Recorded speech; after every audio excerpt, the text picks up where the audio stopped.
இப்பொழுது ஆரம்பமாக போகிறது நாட்டின் மிகப்பெரிய விசாரணை. ஆப்கி அதாலத் ரஜத் சர்மாவுடன்.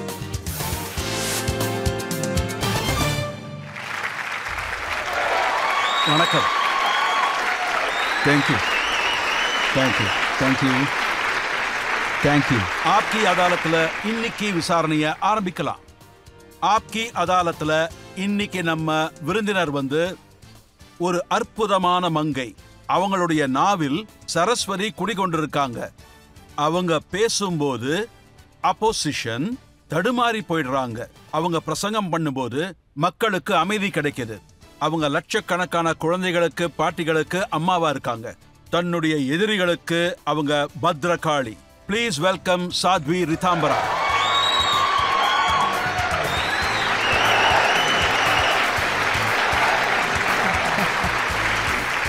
जय श्री राम. जय हो जय हो. जय श्री राम. இப்பொழுது ஆப்கி அதாலத்தில் வரப்போவது எங்களுடைய இன்றைய ஜட்ஜ், ஒரு பத்திரிகையாளர் சமீர் சௌஜவ்கர்.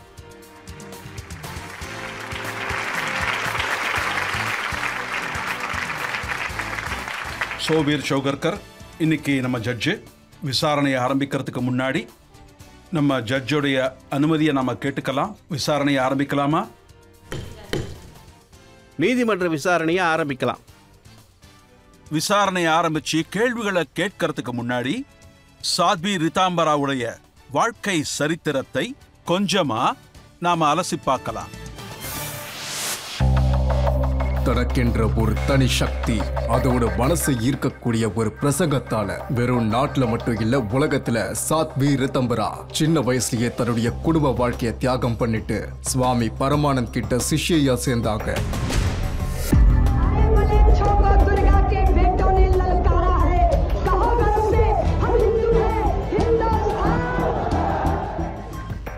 ராமர் கோயில் கட்டும் கலவரத்துல ஃபயர் பிரான்ச் மாதிரி இருந்தாங்க சாத்வி ரிதம்பரா. தன்னிடம் இருக்கும் அற்புதமான பேச்சு திறமையால் ஊர் ஊரா போய் திறமைய வெளிப்படுத்தினாங்க.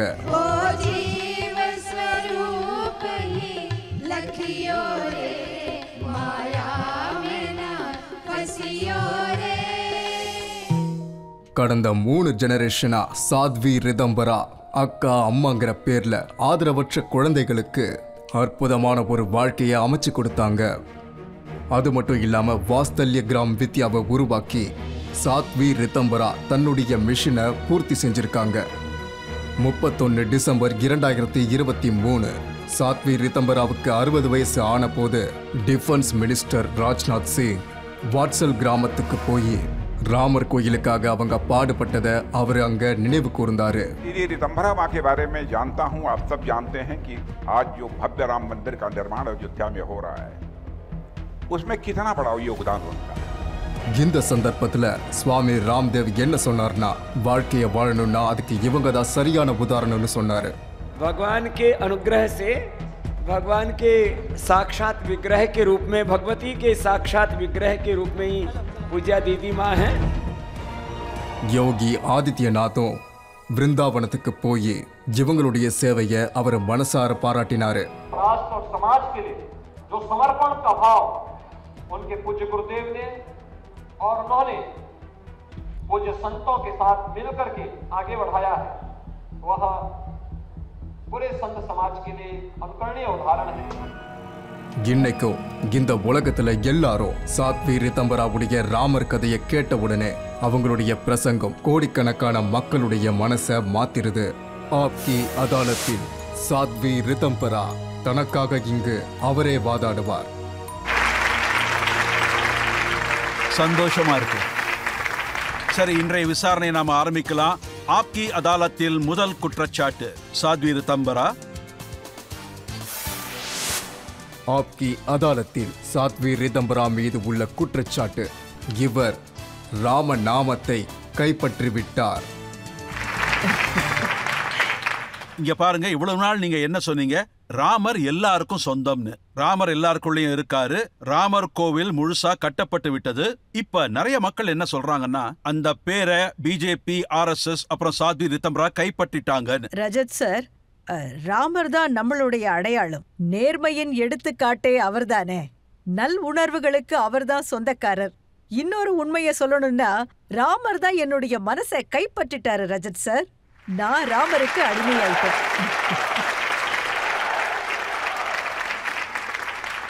கோவில் இன்னும் முழுசா கட்டப்படல. ஆனா 22ஆம் தேதியே எல்லாத்தையும் நீங்க செஞ்சு முடிக்கிறீங்க. சொல்லுங்க, இதுக்கு பின்னாடி ஏதாவது அரசியல் இருக்கா? எப்படி சொல்ல ரஜத் சார், இந்த எண்ணம் இருக்கு இல்லையா, அதுதான் என்னுடைய தவம். அப்புறம் அங்க இருக்கிற கலசம் இருக்கே, அது என்னுடைய இதயத்தின் உணர்வுகள். அதுக்கப்புறம் இந்த கர்ப்ப கிரகம்னு சொல்லுவாங்கல்ல, அது பலகாலத்து கலங்கிய மனதோட ஒரு அடையாளம். அது எங்களுடைய கனவு. அதுதான் இப்போ மண்டபமா நிக்குது. அப்புறம் அதுக்குள்ள இருக்கிற அந்த ஸ்தம்பம் இருக்கே ரஜத் சார், அதுதான் எங்களுடைய பொறுமை. கர்மா அங்க இங்க களைய வாய்ப்பு இருக்கு, ஆனால் எங்கள் காரியம் திடமானது. அதனால நாங்க உருவாக்குன இந்த பாதை இருக்கே, அத நாங்க எங்க தியாகத்தினால உருவாக்கி இருக்கோம். அந்த கோவிலுக்காக நாங்க சுவர் எழுப்பி இருக்கிறோம் இல்லையா, அது எங்களுடைய தர்மத்தை குறிக்குது. அத நினைச்சு நாங்க பெருமைப்படுறோம். அந்த பலத்துலதான் அது நிக்குது. அதனால அங்க அறகுறைன்னு சொல்லிக்கிறதுக்கு எதுவுமே கிடையாது. தீர்மானம் சரியா இருக்கு, அதனுடைய செயல்களும் சரியா இருக்குது. சில வேலைகள் இன்னும் பாக்கி இருக்கு, அத நாங்க இல்லன்னு சொல்லல. ஆனா என்னைக்கு நாங்க கோவில கட்டி முடிக்கிறோமோ அன்னைக்கு கலசமும் மேல போய் உட்கார்ந்துரும். மெதுவாக எல்லா ஆபூஷணங்களும் உள்ள வரத்தான் போகுது. மனதிற்குள் கோவிலை கட்டி முடித்து விட்டோம், வெளியிலும் அது பூரணமாகி விடும். அகம்பாவத்தில் திரிபவர்கள் நிச்சயம் தோற்றுத்தான் போவார்கள், அதையும் பார்க்கத்தான் போகிறீர்கள். இது சத்தியம்.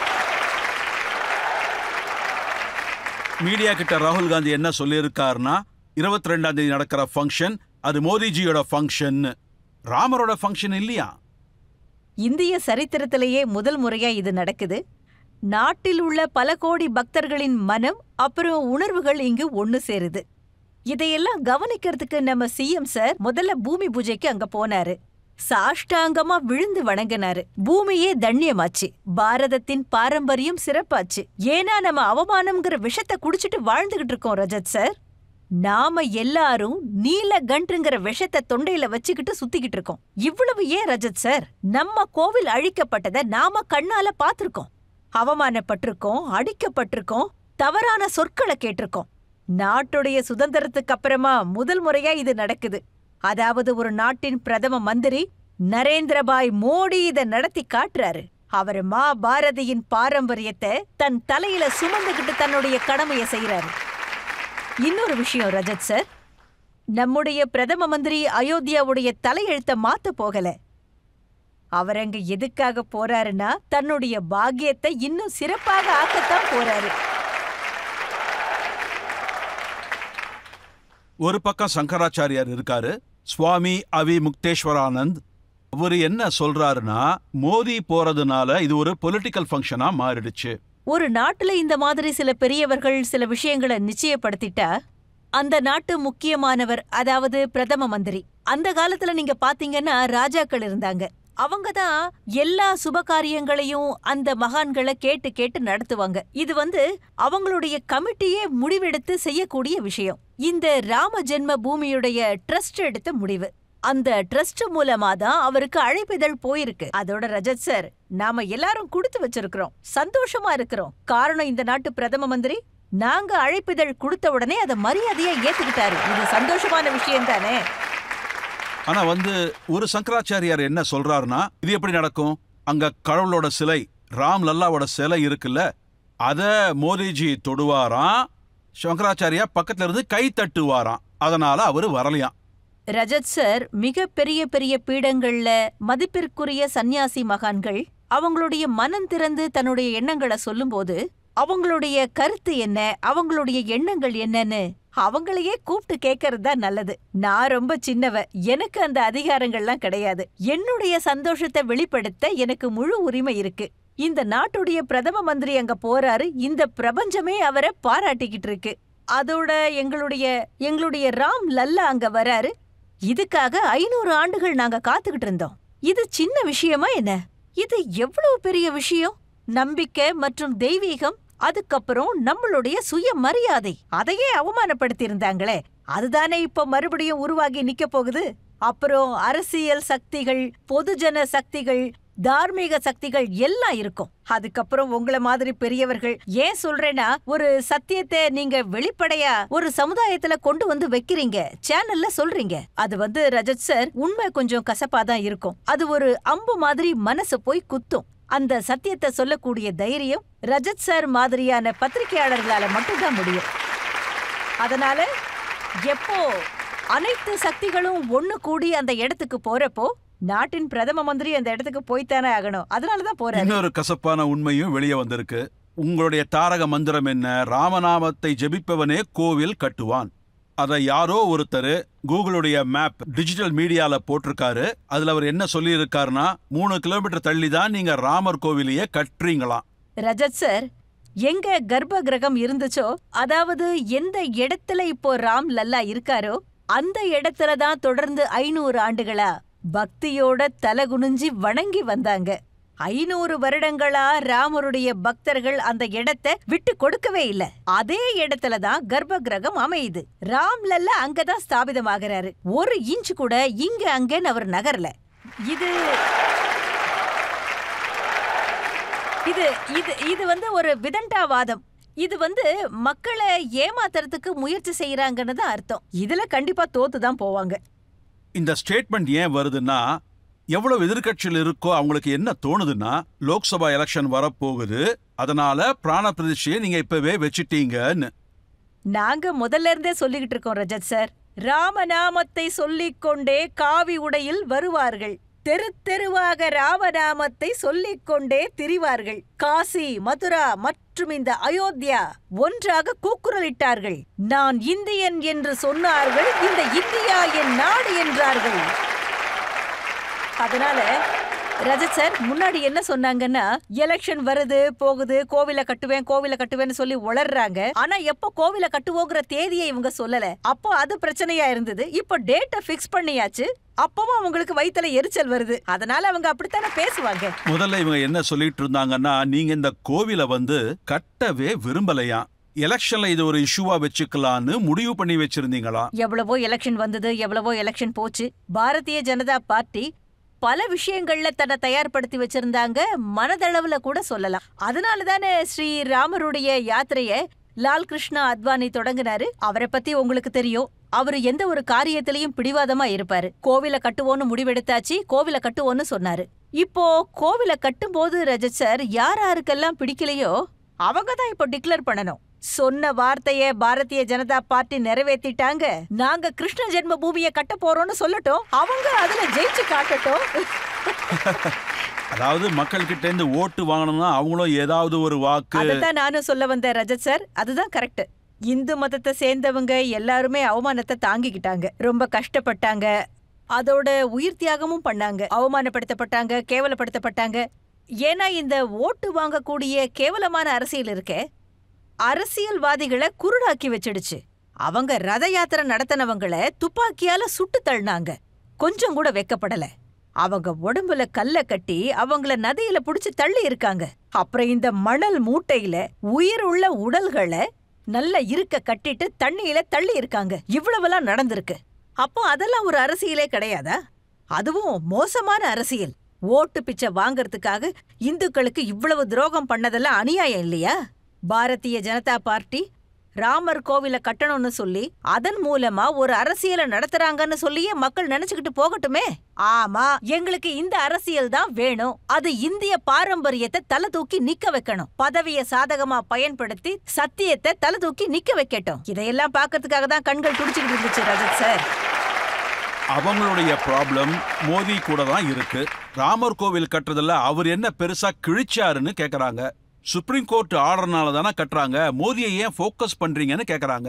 ரொம்ப வருஷமா எல்லாரும் காத்துக்கிட்டு இருந்தோம், இன்னைக்கு தீர்ப்பு வரும், நாளைக்கு தீர்ப்பு வரும்னு. எங்களுடைய டாக்குமெண்ட்ல இருந்து பாஸ்போர்ட் வரைக்கும் இந்த கோர்ட் ஜப்தி பண்ணி வச்சிருந்துச்சு. சரி, நாங்க குற்றவாளிகளாவே இருந்துட்டோம். ஏன்னா எங்க மேலெல்லாம் பழி சுமத்தப்பட்டிருந்தது. இந்த மாதிரி பல கஷ்டங்களையும் பிரச்சனைகளையும் நாங்களும் தானே அனுபவிச்சோம். அதோட இன்னொரு விஷயம் என்னன்னா ரஜத் சார், யாரு வேணும்னாலும் அடித்தளம் கட்டட்டும், யாரு வேணும்னாலும் சுவர் கட்டட்டும், எல்லாருக்குமே அந்த பாக்கியம் கிடைக்காது. கோவில் மேல கொடிய பறக்க வைக்கிற பாக்கியம் யாருக்கு கிடைச்சது? அது மோடிக்கு தானே கிடைச்சது. மோடிக்கு தானே அந்த பாக்கியம் கிடைச்சது. அதுவும் ஒரு புண்ணியமான காரியம் தானே. போன ஜென்மத்துல பண்ண புண்ணியம்தான் அவரோட கைக்கு இதெல்லாம் கிடைச்சிருக்கு. அதனாலதான் அவர் இருக்கும்போதே தீர்ப்பு வந்தது. அவர் இருக்கிற காலத்திலேயே கோவிலும் வந்தது. அவரும் மரியாதையோட அழைப்பிதழை ஏத்துக்கிட்டாரு. அன்னைக்கு ஸ்கிரீன் விலகும் போது கண்டிப்பா அவர் அங்க இருப்பாரு. நரேந்திரபாய் மோடி அங்கதான் நிப்பாரு. இது அவர் பண்ண பாக்கியம்னு தான் நான் சொல்லுவேன். எனக்கு தெரிஞ்சு 2008ல குஜராத்ல பேசும்போது நீங்க சொன்னீங்க இவர் குஜராத்தோட சிஎம் இல்ல பிஎம்மா வரப்போறாரு. நான் சொன்னேன் ரஜத் சார். ஏன்னா அவர்கிட்ட நாங்க ஒரு வேகத்தை பார்த்தோம். அதோட மக்களுடைய மனசை அவரால படிக்க முடியுது. இந்த பூமியில கஷ்டப்பட்டுக்கிட்டு இருக்கிற பல பெண்மணிகளுக்கு அவரால மறுவாழ்வு கொடுக்க முடியும்.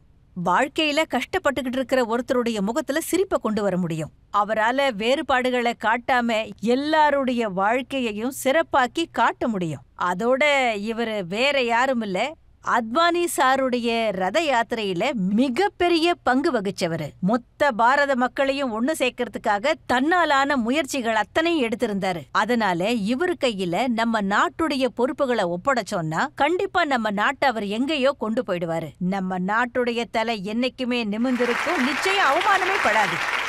அதனால இதயபூர்வமா இந்த வார்த்தைகளை நான் சொன்னேன். என்ன மாதிரியான சன்னியாசினிகள் என்னுடைய குருதேவரே அடிக்கடி சொல்லுவாரு. நரேந்திரபாய பார்த்தாலே சொல்லுவாரு. அதோட எனக்கு என்ன தோணுதுன்னா, அத எப்படி சொல்றது, உங்களுக்கே தெரியும் ரஜத் சார். என்ன பத்தி அதிகம் சொல்ல தேவையில்லை. நான் சிவனை மனசார கும்பிடுறவ. அதோட கைலாயத்தையே என்னுடைய வீடா நினைக்கிறவ. கடவுளுக்கே சேனாதிபதியா இருக்கிறது என்னுடைய கனவா நான் மதிக்கிறேன். பஞ்சபூதங்களின் சாட்சியாக பல தகவல்களை நாங்க கொடுக்கிறோம். கௌரவமா நாங்க வாழ்ந்துகிட்டு வரோம். பல விஷயங்களை தாங்கிக்கிறோம். ஆனால் எங்கள் மனம் தளரவில்லை. நம்பிக்கையையும் நாங்கள் இழக்கவில்லை. எங்கள் தலை குனிய போவது இல்லை. அதோடு பாரத மண்ணின் தலையும் நிமிர்ந்திருக்கும். அதோடு அதுக்காக எங்களை வழி நடத்துறவரு எப்படி இருக்கணும்? நம்ம பாரம்பரியத்தை திட்டுறவங்களா நமக்கு தேவை? ராமன் என்கிற வார்த்தைய சந்தேகப்படுறவனா நமக்கு இப்ப தேவை? ராமர் கோவிலை எதுக்காக கட்டுறேன்னு கேக்குறவனா நமக்கு தேவை? ராமர் எந்த இன்ஜினியரிங் காலேஜ்ல டிகிரி வாங்கினாருன்னு கேக்குறவனா நமக்கு தேவை? ராமரை பொய்ன்னு சொல்றாங்க, போலின்னு சொல்றாங்க, அயோத்தியாவை அசத்தியம்னு சொல்றாங்க.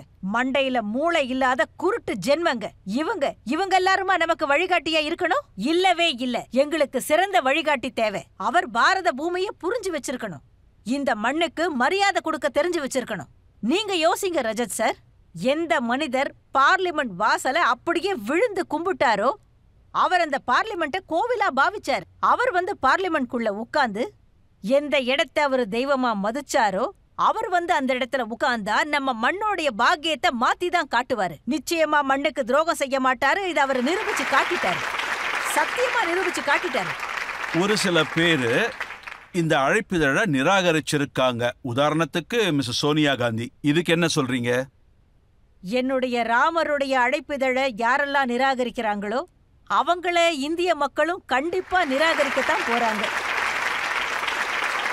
இப்ப மக்கள்னு சொன்னதுனால இங்க சில பேர் உங்ககிட்ட கேள்வி கேட்க ஆர்வமா இருக்காங்க.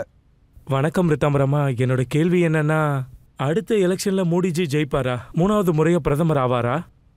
கண்டிப்பா வருவாரு. இதுல எந்த ஒரு சந்தேகமும் வேண்டாம். மகனே, இந்த முடிவை மக்கள் மனசுல எப்பவோ எடுத்தாச்சு. மக்களுக்கு நல்லாவே தெரியும் நம்ம நாட்டின் எதிர்காலம், அதோட பிரகாசத்தின் கேரண்டி நம்மளோட மோடி சார் தான். அதனால 2024 அவருக்கு தான் சொந்தம். சரி, உங்க மைண்ட்ல எப்பவுமே இந்த ஐடியா வந்தது இல்லையா? நானும் எம்பி ஆகணும், மந்திரி ஆகணும், பிஎம் ஆகணும்னு. ரஜத் சார், அரசியல் என்னுடைய வேலை கிடையாது. என்னுடைய வேலையே கடவுள் பாட்டு பாடுறது, நம்ம பாரத மக்களுக்கு நம்ம பாரம்பரியத்தை எடுத்து சொல்றது, கடமைகளை எப்படி செய்யணுங்கிறத சொல்லி கொடுக்கறது, அதோட நம்முடைய முன்னோர்கள் எப்படியெல்லாம் அவங்க வாழ்ந்தாங்கங்கிறத இவங்களுக்கு சொல்லி கொடுக்கறது. அப்புறம் இதுக்கு நடுவுல ராமஜென்ம பூமி வந்த உடனே என்னுடைய குருநாதர் சொன்னாரு, ரித்தம்பரா நீ எல்லா மக்கள்கிட்டையும் போய் சொல்லணும்.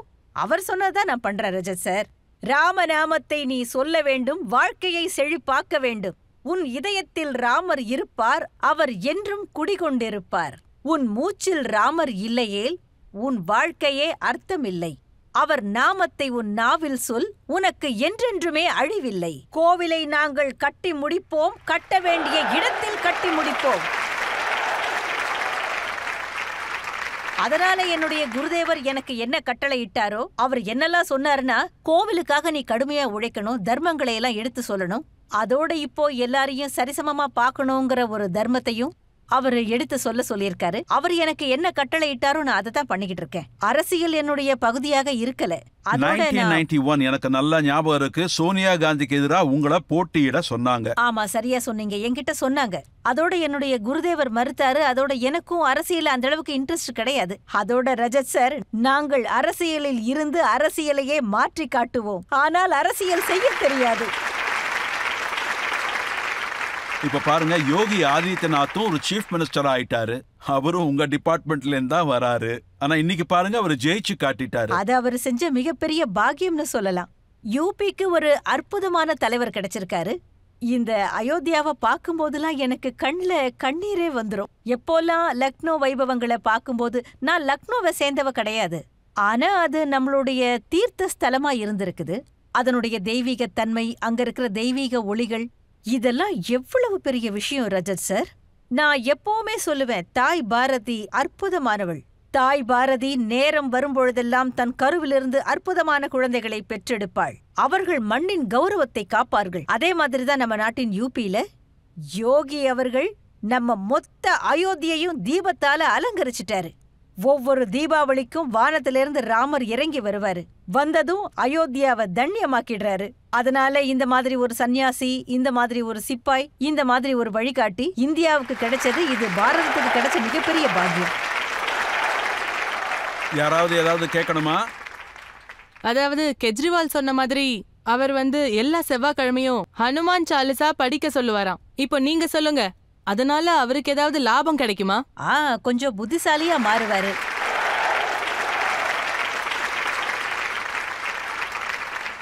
உங்களுக்கு என்ன தோணுது? இப்போ நாட்டுல சிச்சுவேஷன்ஸ் மாறிட்டு வருதா?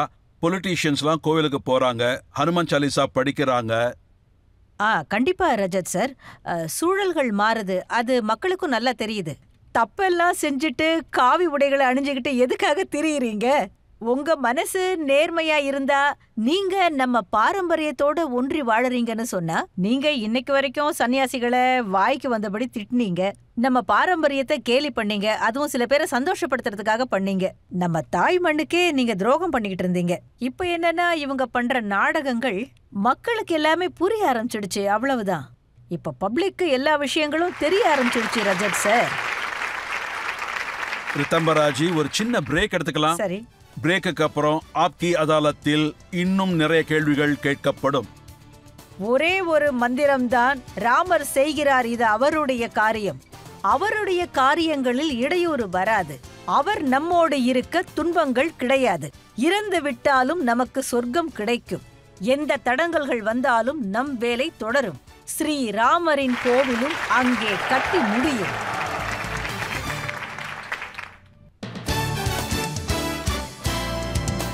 Welcome back. ஆப்கி அதாலத்தில் உங்கள் விருந்தினர் சாத்வி ரிதம்பரா. இவர் பிரபலமான ஒரு நபர். ஆப்கி அதாலத்தில் இவர் மேல் உள்ள குற்றச்சாட்டு, ஆப்கி அதாலத்தில் சாத்வி ரிதம்பரா மீது உள்ள குற்றச்சாட்டு, இவர் சனாதனம் என்ற பெயரில் மக்களை பிரிக்க முயற்சிக்கிறார்கள். இங்க பாருங்க, இந்த குற்றச்சாட்டை நான் வைக்கல, ராகுல் காந்தி சொல்றாரு. அவர் என்ன சொல்றாருன்னா, சனாதனம் என்கிற பேர்ல ஜாதிகளை உருவாக்கி மக்களை டிவைட் பண்றீங்களாம், வெறுப்ப உண்டாக்குறீங்களாம். அதனால அன்புங்கிற கடையை அவர் திறந்துட்டாராம். சனாதனம்னு சொன்னா அதுக்கு என்ன அர்த்தம் ரஜத் சார்? மனிதனாக வாழ்வது, மனித உணர்வுகளோடு வாழ்வது. கால்நடைகள், மிருகங்கள், பறவைகள் எல்லாத்துக்குமே பண்பாடுகள் உண்டு. இந்த சமூகத்துல யாரு தைரியமாவும் திடமாவும் இருக்கிறாங்களோ, ஸ்ரீராமனை யாரு பூஜிக்கிறாங்களோ, அவங்க வாழ்க்கையில என்னைக்குமே தோத்து போக மாட்டாங்க. அதே நேரத்துல எதிர்க்க யாராவது மூணாவது பெண்மணி தெரிஞ்சாங்கன்னா, அவளுடைய குடிசைக்குள்ள போய் வேதனையோட தன்னுடைய வாழ்க்கைய நடத்துறவளுக்கு ஒரு நம்பிக்கைய அவங்க ஊட்டிட்டு வருவாங்க. இதுக்கு பேரு தான் சனாதனம். இது என்னைக்குமே அழியாது. உங்களுக்கு ஒண்ணு தெரியுமா ரஜத் சார்? உங்களுக்கும் கண்டிப்பா தெரிஞ்சிருக்கும். நாமதேவ் அப்படின்னு ஒரு சன்னியாசி இருந்தாரு. அவரு ரொட்டி பண்ணி வச்சுக்கிட்டே போவாராம். ஒரு நாய் அங்க ஒரு ரொட்டியை தூக்கிக்கிட்டு போயிடுச்சான். ஆனா அவர் அதை அடிக்கிறதுக்காக தடியை தூக்கிக்கிட்டு பின்னாடியே ஓடல. நாமதேவ் செய்த ரொட்டியை நாய் தூக்கி கொண்டு ஓடியது, பின்னாலேயே நெய் கிண்ணத்தை தூக்கி கொண்டு ஓடினாராம். பிரபு, நீங்கள் வெறும் ரொட்டியை சாப்பிடக்கூடாது, நெய்யோடு சேர்த்து சாப்பிடுங்கள் என்றாராம். இதைத்தான் மனித நேயம் என்பார்கள், இதைத்தான் மனித சேவை என்பார்கள். அதோட ரஜத் சார், நாங்க சனாதனிகள் தான். ஒரு கருங்கல்லுக்கு நீங்க குங்குமத்தை இட்டு பாத்தீங்கன்னா நாங்க அந்த கல்லையும் அங்க கடவுளா பாவிக்க அங்க கடவுளே தோன்றுவாரு. நாங்க பாஷாணத்துல உயிரையே பிரதிஷ்டை பண்ணக்கூடியவங்க. அதனால எங்க மேல இந்த குற்றத்தை சுமத்துறது இது அரசியல்லையே ரொம்ப மட்டமான செயல். வாயிலிருந்து வார்த்தை வரலாம், ஆனா அதுக்கு அர்த்தம் கிடையாது.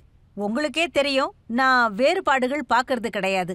உலகத்துல பல ஜாதி மக்கள் பல இடங்கள்ல அவமானப்பட்டிருக்காங்க. ஆனா அவங்களுக்கெல்லாம் நம்ம பூமி தான் அடைக்கலம் கொடுத்திருக்கு. அவன் அந்நியனா இருக்கலாம், இல்ல விரோதியா கூட இருக்கலாம். நாங்க யார்கிட்டயும் பகைய பார்க்கவே இல்ல. விரோதிக்கும் அடைக்கலம் கொடுக்கிற ஒரு குணம் சனாதனத்தை கடைபிடிக்கிற எங்க கிட்ட இருக்குது. அதனால இந்த மோசமான குற்றச்சாட்டை சுமத்துறது மலிவான அரசியல்னு சொல்லலாம். ஆனா இது உண்மையாகாது ரஜத் சார். ஆனா பல பேர் சொல்றாங்க, தமிழ்நாடுடைய சிஎம் ஸ்டாலின் சொல்றாரு, அவருடைய மகன் உதயநிதி ஸ்டாலினும் சொல்றாரு. உதயநிதி பேசுறத நீங்க கேட்டிருப்பீங்க. இந்த கொசு, டெங்கு இதெல்லாத்தையும் நாம எப்படி அழிக்கிறோமோ அதே மாதிரி சனாதனத்தையும் அழிச்சே ஆகணுமா. அட, இலங்கையில இருக்கிறவனால அழிக்க முடியாத இந்த சனாதனம், கம்சனால கூட அழிக்க முடியாத இந்த சனாதனம், அதை இந்த பொடிப்பயலால அழிச்சிட முடியுமா என்ன?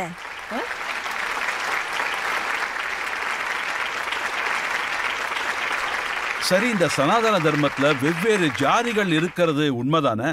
அதனால சமூகத்தை ஜாதி வாரியா பிரிக்கிறாங்க. எனக்கு இதெல்லாம் தெரியும். நாமளே உள்ளுக்குள்ள பிரிஞ்சு நின்னோம்னா, ஹிந்துன்னு சொல்லி பிரிவினைய உண்டாக்கணும்னா நம்மளுடைய நாட்டை நம்மளால ஒன்னா இயக்க முடியாது. நாங்க திடமா இருக்கிறோம், உறுதியா நிக்கிறோம். ஒன்றாக இருப்போம், பிரிவினையை அகற்றுவோம். எங்களை பிரித்து வேடிக்கை பார்ப்பவர்களை நாங்கள் மண்ணோடு மண்ணாக்கி காட்டுவோம். அயோத்தியில் ராமர் கோவிலை. இன்னொரு கேள்வி கேட்க சொல்லலாம். நான் உங்ககிட்ட கேட்க போற கேள்வி, நீங்க ஏன் சந்நியாசத்தை தேர்ந்தெடுத்தீங்க? ஏன் வீட்டை திறந்தீங்க? ஏன் சாதுவா மாறினீங்க? நான் சின்ன வயசா இருக்கும் போதே என்னோட அக்கம் பக்கத்துல நான் நிறைய விஷயங்களை பார்த்திருக்கேன். அப்போல்லாம் அழகா இருக்கிறவங்க தான் சந்தோஷமா வாழ்வாங்கன்னு நான் நினைச்சேன். அதுக்கப்புறம் என்ன நினைச்சேன்னா, நிறைய பணம் வச்சிருக்கிறவங்க தான் நல்லா வாழ்வாங்கன்னு. அதுக்கப்புறம் தான் நான் பார்த்தேன், யார்கிட்ட எல்லா விஷயங்களும் இருந்ததோ அவங்க கிட்ட இல்லாத சில விஷயங்களும் இருந்தது. சில நேரங்கள்ல நான் பார்த்திருக்கேன், அம்மா தன் பிள்ளைய இழந்திருப்பாங்க. அதுக்கப்புறம் நான் ஒரு பெண்மணிய கவனிச்சேன். அவளுடைய டெட் பாடியை ட்ரெயின்ல இருந்து தூக்கி கீழே போட்டிருக்காங்க. அவ வயிறு வேற பெருசா இருந்தது, ஏன்னா அவ கர்ப்பவதியா இருந்திருக்கிறா. அந்த பிணத்தை நான் என் கண்ணால பார்த்தேன். இந்த மாதிரி ஒரு அனாதை குழந்தைய ஒரு இளம் பெண் பெற்று எடுத்திருக்கிறா. அவளை மண்ணுக்குள்ள புதைச்சிருக்கிறாங்க. ஆனா நாய்கள் அவளை மண்ணுக்குள்ள இருந்து வெளியில இழுத்துச்சு. நானும் அந்த பிறந்த குழந்தையோட உடலை முதல் முறையா அன்னைக்கு தான் பாக்குறேன். எனக்கு குழந்தை மனசு பாதிச்சுது. அப்புறம் குருடர்கள் சில பேர் எங்க ஊருக்குள்ள வருவாங்க. அப்போ நான் என் அம்மா கிட்ட போய் கேட்பேன், இந்த குருட்டு பெண்ணுக்கு எதனால ரத்தம் வடியுதுன்னு கேட்பேன். ஏன்னா எனக்கு அப்ப தெரியாது அது மாதவிடாயின்னு, எனக்கு அப்ப தெரியாது. அதோட அந்த பொண்ணோட உடம்புல துணியே கிடையாது. அப்புறம் அந்த ரத்தம் இருக்கு இல்லையா, அது அவளோட கால் வரைக்கும் வடிஞ்சுகிட்டு இருந்துச்சு. நான் எங்க அம்மா கிட்ட அவங்க உடம்புல கட்டி வந்திருக்காமான்னு கேட்டேன். அதுக்கப்புறம் அவங்கள பத்தி கவலைப்பட ஆரம்பிச்சேன். அவங்க பணத்தை பிடுங்கிருவாங்களோன்னு பயந்தேன். அப்போல்லாம் பாத்தீங்கன்னா இந்த ஸ்டேஷன்ல குருட்டு பிச்சைக்காரங்க இருப்பாங்க இல்லையா, நான் அங்க போய் அவங்களுக்கு பணத்தை எல்லாம் எண்ணி கொடுப்பேன். அதாவது என்னுடைய குழந்தை மனசுல இந்த மாதிரி விஷயங்கள்லாம் பதிய ஆரம்பிச்சிடுச்சு. அப்போதான் என் மனசுல கேள்விகள் வந்துச்சு. யார் தான் சந்தோஷமா இருக்காங்க? ஆனா என்னுடைய கேள்விக்கு யாராலையும் பதில் சொல்லவே முடியல. ஏன்னா கேள்வி கேட்கக்கூடிய நிலையில அன்னைக்கு நான் இல்ல. அப்போதான் ஒரு நாளும் வந்தது. நானும் கொஞ்சம் வைராக்கியமா இருந்தேன். எனக்கு ஒரு பிடி டீச்சர் இருந்தாங்க. அவங்களது ஒரு மேகசின் இருந்துச்சு. அது மாசம் பப்ளிஷ் ஆகும். அது எனக்கு கிடைச்சது. அதை நான் படிக்க ஆரம்பிச்சேன். அப்புறம் எனக்கு ரொம்ப ரொம்ப நெருக்கமானவர், என் மேல அன்பு செலுத்தினவர், என்னுடைய சகோதரர் இறந்து போனாரு.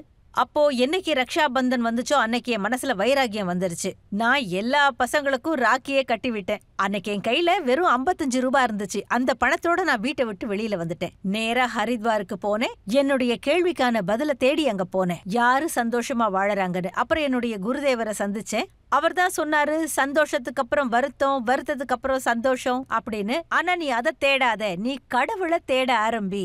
எனக்கு ஒரு குருதேவர் கிடைச்சாரு. அவர் தான் யுக புருஷர் பரமானந்தர். எந்த பெண்ணுடைய மனசு இவ்வளவு மென்மையா இருந்ததோ எந்த பெண்ணோட மனசுல இவ்வளவு பாசம் இருந்ததோ அந்த பெண்மணி எப்படி ராமர் கோவில் கட்டுறதுல பத்ரகாளியா உருவெடுத்தாங்க. ரஜத் சார், உங்களுக்கு ஒண்ணு தெரியுமா? நீங்க சந்தனத்தை கூட அதிகமா தேய்ச்சிங்கன்னா அதுல இருந்து நெருப்பு வர்றதுக்கு கூட வாய்ப்பு இருக்கு.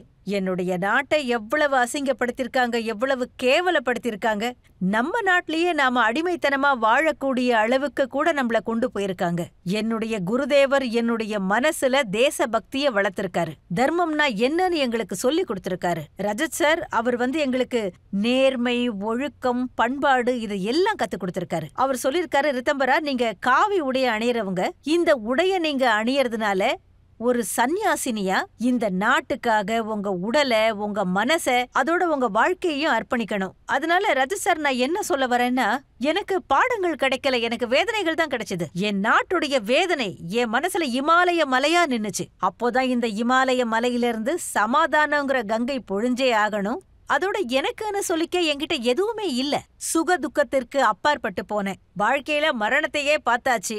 அதனால எனக்கு மரண பயங்கிறதும் கிடையாது. மரணத்தை நோக்கிதான் எல்லாருமே நகர்றோம். அந்த உணர்வோட நான் வாழ ஆரம்பிச்சேன். அப்போதான் இந்துத்துவாவோட மகத்துவத்தை நான் சொல்லணும்னு நினைச்சேன். எல்லாரையும் ஒன்னா சேர்த்து வச்சு நம்ம பூமியோட பாரம்பரியத்தோட வாழணும்னு நினைச்சேன். அப்பவும் எனக்கு சில வேதனைகள் கிடைச்சது. அதுக்கப்புறம் தான் இந்த காரியத்துல நான் ரொம்ப மும்முரமா இறங்கிட்டேன். ஒரு அம்மாவா இருந்தா வேறுபாடு பார்க்காம எல்லாருக்கும் அன்பை காட்டலாம், அப்புறம் எதிரிகளுக்கு பத்ரகாளியா மாறலாம். எனக்கு ஞாபகம் இருக்கு, அந்த சமயத்துல நான் ரிப்போர்ட்டரா இருந்தேன். உங்க ஸ்பீச் எல்லாம் கேட்டிருக்கேன். ஒரே நாள்ல 22 இடத்துல நீங்க பேசிருக்கீங்க. ஆமா ரஜத் சார், அது என்னன்னா நான் அதிகப்படியா அது என்ன சொல்லுவாங்க, விழிப்புணர்வை ஏற்படுத்தணும். எப்போ நான் அயோத்தியா போனனோ ரஜத் சார், நான் என்னுடைய உருவத்தையே மாத்திக்கிட்டேன். இப்போ நான் எதையும் கொண்டு வரல, இல்லைன்னா நான் அயோத்தியாவுக்கு எந்த வேஷத்துல வந்தேன்னு நான் இப்போ எல்லாருக்கும் காட்டியிருப்பேன். ஏன்னா என்னால அயோத்தியாவுக்கு நேரா போக முடியாதுங்கிறது எனக்கு நல்லா புரிஞ்சிருந்துச்சு. எல்லாரும் ட்ரெயின்ல உட்கார்ந்துருந்தாங்க. என்னுடைய குருதேவரும் இருந்தாரு. நான் ஒரு பிரிண்டட் சூட் போட்டிருந்தேன். அப்ப எல்லாரும் பேசிப்பாங்க, கோவிலெல்லாம் கட்ட மாட்டாங்க, இது சும்மா வெறும் அரசியல். போலீஸ் என்ன பிடிச்சிடக்கூடாது, அவங்களுக்கு என் மேல சந்தேகம் வந்துடக்கூடாதுன்னு நானும் கோவிலுக்கு எதிர்ப்பாவே பேசினேன். அப்ப நானும் சொன்னேன், இதெல்லாம் வெறும் அரசியல், கோவில்லாம் யாரும் கட்ட மாட்டாங்கன்னு. இதை நான் சொல்லும் போது எனக்கு பின்னாடி இருந்து ஒரு ஆள் எழுந்து நின்னாரு. எனக்கு முன்னாடி வந்தாரு. ட்ரெயின்ல நடக்கிறத சொல்றேன். நீ என்ன ஹிந்து பொண்ணா, உங்களுக்கு என்ன சந்தேகமானு கேட்டேன். இல்ல இல்ல, உன்னை யாரோ மயக்கி வச்சிருக்காங்க, நீ பிறந்த மண்ணையே அவமானப்படுத்துற, உனக்கு நம்ம நாட்டுடைய பாரம்பரியம் தெரியணும்னா சாதுவி ரிதம்பராவோட ஸ்பீச்சை கேளுன்னாரு. அப்போதான் அவனுக்கு சரியான புத்தி வரும்னு சொன்னாரு. அப்போ நான் எந்த அளவுக்கு சந்தோஷப்பட்டிருப்பேன்னு நீங்களே கொஞ்சம் நினைச்சு பாருங்களேன். அதுக்கப்புறம் என்னன்னா, அந்த ஸ்டேஷன்ல இருந்து நான் ரொம்ப பாதுகாப்பா வெளியில வந்துட்டேன். போலீஸ்க்கு என்ன அடையாளமே தெரியல. அங்க போனதுக்கு அப்புறம் என்னுடைய வேஷத்தை மாத்திக்கலாம் நினைச்சேன். ஏன்னா என்னுடைய பேக்ல 3-4 ட்ரெஸ் நான் ஏற்கனவே வச்சிருந்தேன். பிரிண்டட் சாரி இருந்துச்சு, அப்புறம் தாந்திரிகர்கள் போடுற கருப்பு ட்ரெஸ் இருந்துச்சு, அப்புறம் சல்வார் சூட் இருந்தது, பேண்ட் ஷர்ட், இது எல்லாமே இருந்துச்சு. பெரிய பெரிய போகல் எல்லாம் போட்டுக்கிட்டு நான் வெளியில கிளம்பி போயிடுவேன். அப்புறம் என்ன ஆச்சுன்னா, இங்கேயே என்னோட நண்பர்கள் பல பேர் இருக்காங்க. அவங்க வீட்டிலலாம் கூட போலீஸ் ரெய்டு போக ஆரம்பிச்சாங்க. எனக்கு முடி நல்ல நீளமா இருந்துச்சு. நான் முடிய நல்லா வெட்டிட்டு ஒரு மாடர்ன் பொண்ணு மாதிரி மாறிட்டேன். நான் அப்புறம் அங்கேருந்து கிளம்பி போயிட்டேன். ஆனா போலீஸ்காரங்க சாயங்காலம் வரைக்கும் அவங்க வீட்டில் தேடிக்கிட்டு இருந்தாங்க. அதுக்கான சாட்சி இதோ இங்க உட்காந்துருக்காங்க. அதுக்கப்புறம் என்ன நடந்துச்சுன்னா, நான் எப்போ என்னோட வேஷத்துக்கு மாறினேனோ, நான் அங்கேருந்து எப்போ வெளியில வந்தனோ, போலீஸ்காரங்க என்ன சரவுண்ட் பண்ணிட்டாங்க. ரிதம்பரா, நாங்க உங்களை கைது பண்றோம்னாங்க. ரஜத் சார், அங்க ஒரு போலீஸ்காரன் இருந்தானே, அவன் உடம்ப பார்க்கணும், அவன் அவ்வளவு குண்டா இருந்தான். நான் என்ன நினைச்சேன்னா, எப்படியே நம்ம மாட்டியாச்சு, ஆனா விழிப்போட இருக்கணும்னு நினைச்சேன். ஏன்னா கான்பூர்ல இருக்கிறேன். நான் அங்க ஒரு கம்பம் இருந்துச்சு, அதை பிடிச்சுக்கிட்டு எழுந்து நின்னு கத்த ஆரம்பிச்சிட்டேன், ஜெய் ஸ்ரீராம் ஜெய் ஸ்ரீராம்னு. என்ன பார்த்த உடனே மொத்த மார்க்கெட்டையும் மூடிட்டாங்க. எல்லாரும் கடையோட ஷட்டரை போட்டுட்டாங்க. எல்லாரும் ஜெய் ஸ்ரீராம் ஜெய் ஸ்ரீராம்னு கத்த ஆரம்பிச்சிட்டாங்க. நான் ஓட ஆரம்பிச்சிட்டேன். அந்த இன்ஸ்பெக்டர் என்ன பிடிக்கிறதுக்கு பின்னாடியே துரத்த ஆரம்பிச்சாரு. நான் சந்துக்குள்ள நுழைஞ்சு அப்படியே ரோடுக்கு வந்துட்டேன். 1.5 மணி நேரம் ரஜத் சார் அந்த இன்ஸ்பெக்டரை அங்க இங்கன்னு அலைய விட்டேன். அவர் மறுபடியும் என் பக்கத்துல உங்களை அரெஸ்ட் பண்ணிட்டோம் அப்படின்னு சொல்றாரு. நான் அப்ப சொன்னேன், லேடிஸ் போலீஸை கூப்பிடுங்க. அப்போ லேடிஸ் போலீஸ் வர்றதுக்கு டைம் ஆகும். அப்புறம் லேடிஸ் போலீஸும் வந்தாங்க. அப்புறம் மேடம் இதுல ஏறுங்கன்னு சொல்லி ஒரு ஓட்ட வண்டியை எனக்கு காமிச்சாங்க. அப்போ நான் சொன்னேன், இந்த ஓட்ட வண்டியிலலாம் நான் உட்கார மாட்டேன், எனக்கு அம்பாசிடர் கார் தான் வேணும்னு. நான் சும்மா வாக்குவாதம் பண்ணியே அந்த போலீஸ்காரங்களை 2-2.5 மணி நேரம் காக்க வச்சுட்டேன் ரஜத் சார். அவங்கள சும்மா விடல. ஒரே ஒரு எண்ணம் மட்டும் தான் மனசுல இருந்துச்சு. ஸ்ரீராமருடைய விளையாட்டு இது. அவர்தான் இதையெல்லாம் பண்றாரு. ஸ்ரீராமனின் விளையாட்டை யாரால் தடுக்க முடியும்? உயிரோடு இருந்து விட்டால் அவர் மந்திரம் ஒலிக்கும், இறந்து விட்டால் எனக்கென்று ஒரு சொர்க்கம் இருக்கும். என்னுடைய வேலை ஸ்ரீராமனின் நாமத்தை சொல்வதே, என்னுடைய கடமை அயோத்தியில் ஸ்ரீராமர் கோவில் கட்டுவதே. பல கஷ்டங்களை நீங்க அனுபவிச்சிட்டீங்க. அதனாலதான் ராமர் கோவில் விஷயத்துல உங்க முகத்துல இவ்வளவு சந்தோஷம் தெரியுது. எனக்கு நல்லா ஞாபகம் இருக்கு, ஒரு தடவை நீங்க ஸ்டேஜ்ல இருந்து குதிச்சு ஓடிட்டீங்க, போலீஸ் உங்களை தேட ஆரம்பிச்சாங்க. அது நாக்பூர்ல நடந்த ஒரு சம்பவம். அப்ப என்னோட ஸ்பீச் முடிஞ்சது. அப்ப எனக்கு டைஃபாய்டு வேற. 104 டிகிரி ஜுரத்துல இருந்தேன். நான் ஸ்பீச் கொடுத்ததும் அப்படியே வேர்த்துச்சு, ஜுரமும் குறைஞ்சிச்சு. அப்போ அங்க வாலண்டியர்ஸ் சொன்னாங்க, ரித்தாம்பரி உங்களை அரெஸ்ட் பண்றதுக்கு போலீஸ் வந்திருக்காங்கன்னு. அப்போ நான் நேரா ஸ்டேஜுக்கு பின்பக்கமா குதிச்சேன். என் குரு சகோதரிகள் கூட இருந்தாங்க. அவங்க சாக்ஷி சேத்தனா, அவங்க லக்ஷ்மணர், நான் அவங்களோட ராமர். நாங்க அப்போ என்ன பண்ணோம்னா, நாங்க ஒரு ஆசிரமத்துக்குள்ள போய் சைலண்டா ஒளிஞ்சுக்கிட்டோம். அங்க இந்த விறகுகளோட ஃபேக்டரி ஒன்று இருந்துச்சு. அப்போ அங்க இருந்த கோழிகளுக்கு நடுவுல போய், அப்போ குளிர்காலம் வேற ரஜத் சார், நானும் சாக்ஷி அக்காவும் அப்படியே உட்கார்ந்து இருந்தோம். அப்புறம் அங்கிருந்து காலையில 3:30 மணிக்கு நாங்க வெளியில வந்தோம். நாங்க அப்படியே அங்கிருந்து நாக்பூர் ஸ்டேஷன் போல, அதுக்கு பக்கத்திலேயே ஒரு லோக்கல் ஸ்டேஷன் ஒன்று இருந்துச்சு ரஜத் சார். நாங்க அங்க போய் தான் ட்ரெயினை பிடிச்சோம். அப்புறம் அங்கிருந்து ஒரு எக்ஸ்பிரஸ் ட்ரெயினை பிடிச்சி ஒரு லேடிஸ் கம்பார்ட்மெண்ட்குள்ள நான் வேஷம் மாத்தி போட்டிருந்தேன். ரஜத் சார், இவ்ளோ பெரிய பிரயாணத்துல நம்ம வாஷ்ரூம் போகத்தானே செய்வோம். கூப்பையில இருந்து வெளியில வந்த உடனே ஒரு குரல் கேட்டுச்சு, சாத்வி மேடம். ஆஹா, நம்மள கண்டுபிடிச்சிட்டாங்களே. நான் ரொம்ப பயந்தே போயிட்டேன். நான் மறுபடியும் அதே லேடிஸ் கூப்பைக்குள்ளேயே போயிட்டேன். ஆனா அந்த ஆளு அடிக்கடி கதவை தட்டிக்கிட்டே இருந்தாரு. யாரோ நம்மள கண்டுபிடிச்சிட்டாங்கன்னு நான் சாக்ஷி கிட்ட சொன்னேன். சாக்ஷி என்ன பண்ணாங்க, மெதுவா கதவை திறந்தாங்க. ஏண்டா குடிகாரா, பொம்பளைங்களுக்கு தொல்லை கொடுக்குறியா, உனக்கு வெக்கமால அப்படின்னு கத்திட்டு கதவை மூடிட்டாங்க. ரஜத் சார், என்ன எந்த ஆளு அடையாளம் கண்டுபிடிச்சாரோ, அவர் என்ன எங்க பார்த்தாரு தெரியுமா? டிசம்பர் 6ஆம் தேதி நான் அவரை ஒரு ஸ்டேஜில் பார்த்தேன். அவர் யாருன்னு கேட்டா, அவர் மதிப்பிற்குரிய ராஜேஷ் சிந்தியாவோட அவரோட செக்ரட்டரி அப்படிங்கறது அப்புறம் தெரிஞ்சது. அவர் சொன்னாரு, சாத்வி மேடம், அன்னைக்கு நீங்க மாறு வேஷத்துல இருந்ததை நான் கண்டுபிடிச்சேன்னாரு. நான் உங்களுக்கு உதவி செய்யறதுக்காக தான் அங்க உங்க ரூம் கதவை தட்டினேன்னு சொன்னாரு. நான் கேட்டேன், அதெல்லாம் பரவாயில்ல, நீங்க ஏன் சாத்வி மேடம்னு கத்துனீங்கன்னு கேட்டேன். ஆமாமா, நான் தப்பு பண்ணிட்டேன்னு சொன்னாரு. அப்புறம் சொன்னாரு, அம்மா சாத்வி அம்மா, உங்களை விடுங்க, உங்க கூட ஒரு சிஸ்டர் இருந்தாங்க இல்லையா, அவங்க ரொம்ப டேஞ்சரஸா இருந்தாங்க. என்ன பார்த்தே குடிகாரன்னு திட்டினாங்க. நான் சொன்னேன், அந்த நேரத்துல அப்படி நடந்துக்க வேண்டியதா போச்சு, ஏன்னா நாங்க தப்பிச்சு ஓடிக்கிட்டு இருந்தோம். அதோட ரஜத் சார், என்னுடைய வாழ்க்கையில இந்த மாதிரி பல சம்பவங்கள் நடந்துகிட்டு இருந்துச்சு. பல வேதனைகள் இருக்கு, பல கஷ்டங்கள் இருக்கு. நான் முள்ளையும் ஒரு பூவா தான் பாத்துக்கிட்டு இருந்தேன் ரஜத் சார். எங்களுடைய குருதேவர் எங்களுக்கு இதைத்தான் கத்து கொடுத்தாரு. அதாவது, அநியாயங்கள் நாட்டுல ஜுவாலையா எரியும் போது அந்த நேரம் பிரகலாதனாக மாற வேண்டும்னு. ரஜத் சார், நான் ஒரு விஷயத்த சொல்றேன். நான் எப்பவாவது வெளிநாட்டுக்கு போனா கூட அங்க என்ன ஒரு திருடனை பாக்குற மாதிரி தான் எல்லாருமே பாப்பாங்க. சொல்ல போனா ஒரு 9-10 மணி நேரம் வரைக்கும் ஏர்போர்ட்ல உட்கார்ந்து இந்த வேதனைகளை எல்லாம் அனுபவிச்சிருக்கேன். ஆனா என்னுடைய குருதேவர் சொல்லியிருக்கிறாரு, நாட்டில் அநியாயங்களின் ஜுவாலை எரியும் போது அன்று நீ பிரகலாதனாக மாறியே ஆக வேண்டும். பொய் எத்தனை நாட்களுக்குத்தான் உயிரோடு வாழும்? உண்மையை நீ நாட்டிலே நிலைநிறுத்தியாக வேண்டும். உண்மையை நிலைநாட்ட நான் புறப்பட்டு விட்டேன். பலருக்கு நன்மை செய்ய நான் முடிவெடுத்து விட்டேன். அநியாயம் இப்பொழுது அழிந்து கொண்டு வருகிறது. அவமானங்களை அது தாங்கிக் கொண்டிருக்கிறது. இரவு பகல் பாராமல் நாங்கள் போராடுவோம். அநியாயத்தை அழித்து நியாயத்தை நிலைநாட்டுவோம். இரவை பகலென்று கூறுபவர்கள் பூமியில் இருக்கிறார்கள். நல்லவர்களுக்கு அவர்கள் தீமை செய்கிறார்கள். நீயோ பரமானந்தரின் அவதாரமாவாய். அநியாயங்களை அழித்து நீ நியாயங்களை நிலைநாட்டுவாய். ராமனின் கோவிலை நீ கட்டி முடிப்பாய். அதனால ஏன்னா எல்லா விதமான விஷயங்களையும் நான் குடிச்சு பார்த்துட்டேன். ஆனா எதுவுமே ஆகல. ஏன்னா குருதேவருடைய ஆசீர்வாதம் எனக்கு என்னைக்குமே உண்டு. உங்களுக்கும் தெரிஞ்சிருக்கும் நினைக்கிறேன். மேல் கிராமத்துல என்னுடைய வண்டியை மடக்குனாங்க. அந்த வண்டியை அப்படியே ஒரு ஆபத்தான இடத்துல கொண்டு போய் விட்டுட்டு போலீஸ்காரங்க தன்னுடைய உயிரை காப்பாத்திக்கிறதுக்காக அங்கேருந்து ஓடிட்டாங்க. அந்த வண்டியை அத்தனை பேர் அட்டாக் பண்ணாங்க ரஜத் சார். அப்புறம் இந்த எலும்புகள்லாம் எனக்கு உடைஞ்சது. அப்புறம் இந்த இடத்துல இந்த காலர் போனும் உடைஞ்சிடுச்சு. என்னுடைய குரு சகோதரர்கள் கூட இருந்தாங்க. என் தலையை பிடிச்சு கார் சீட்டு கடியில என்னை தள்ளி விட்டாங்க. அதனாலதான் நான் அன்னைக்கு உயிர் பிழைச்சேன். கார் கண்ணாடிகள்லாம் உடைக்கப்பட்டது. கண்ணாடி துண்டுகள்லாம் என் கண்ணுக்குள்ள போச்சு. அன்னைக்கு இரவு ரொம்ப பயங்கரமா இருந்துச்சு ரஜத் சார். என்னன்னு சொல்றது, அந்த டிரைவர் தான் பாவம் ரொம்ப புத்திசாலி. காருக்கு முன்னாடி கல்ல போட்டு காரை தடுக்கிறதுக்கு முயற்சி பண்ணாங்க. அந்த இரவு ரொம்ப பயங்கரமா இருந்துச்சு ரஜத் சார். ஃபுல்லா காடு. நாங்க எங்கெல்லாம் தப்பிக்கிறதுக்காக ஓடிக்கிட்டு இருந்தோமோ அங்கெல்லாம் ஆபத்து எங்களுக்காக காத்துக்கிட்டு இருந்துச்சு. எல்லா இடத்துலயும் கூட்டமா நின்னுகிட்டு இருந்தாங்க. எனக்கு ஃபர்ஸ்ட் எய்டு கூட கிடைக்கல. உடம்புல இருந்து ரத்தம் வழிஞ்சுகிட்டு இருக்கு. எந்த வசதியும் கிடையாது. ஒன்னே ஒண்ணு மட்டும்தான் என்கிட்ட இருந்துச்சு. நான் சொல்ல வர்றது, ஸ்ரீராமர் துணை இருந்தா போதும், துணையா நின்னா போதும். அவர் என்னுடைய மனசுல இருக்கிற வரைக்கும் என்னை யாரு என்ன பண்ணிட முடியும் சொல்லுங்க? ஆனா ரஜத் சார், அந்த காயங்கள் எல்லாம் எனக்கு எந்த வலியுமே கொடுக்கல. நான் பிருந்தாவனத்துக்கும் வந்துட்டேன். ஒரு நேர்மையான மனுஷன் வந்து சொல்றாரு, ரித்தம்பரா நீ பேசுறத நிறுத்திடு. அதோட உன்னை யாரெல்லாம் அட்டாக் பண்ணாங்களோ, உன்னை யாரெல்லாம் காயப்படுத்த முயற்சி பண்ணாங்களோ அவங்கெல்லாம் கடவுளுடைய தூதன். நீ பேசுறத நிப்பாட்டு.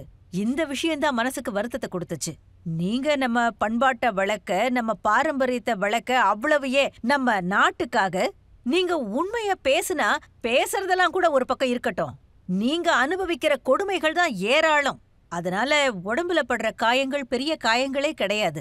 இந்த மாதிரி சின்ன எண்ணங்களோட மனிதர்கள் செயல்படும் போதுதான் மனசு ரொம்ப புண்படுது. உடம்பு என்ன, அது ஒரு நாளைக்கு அழிஞ்சிடும். என் குருதேவர் சொல்லுவாரு, ரித்தம்பரா இந்த மாயைகள் ஒரு நாளைக்கு அழிந்துவிடும். ஆனால் ராமனின் சத்தியம் நிரந்தரம். அதை நிலைநாட்டத்தான் நீ காலம் பூரா உழைச்சாகணும். நம்ம நாட்டுல இந்த மாதிரி சண்டைகள் நிறைய நடக்குது ரஜத் சார். ராமர் கோவிலின் கலவரங்கள் கோவில் கட்டுறதோட மட்டும் நின்னு போகல. அவங்க நம்ம சித்தாந்தங்களையே அட்டாக் பண்ணிருக்காங்க. எங்க கலாச்சாரங்களை புண்படுத்திருக்காங்க. நம்மளோட பரம்பரையில 3 ஜெனரேஷனை நீங்க பாருங்க. 3 ஜெனரேஷனும் லூசரா இருந்திருக்காங்க. லூசர் ஒரு கெட்ட வார்த்தைன்னு சொல்லுவேன். அவங்க நல்லா சந்தோஷமா தான் இருந்தாங்க.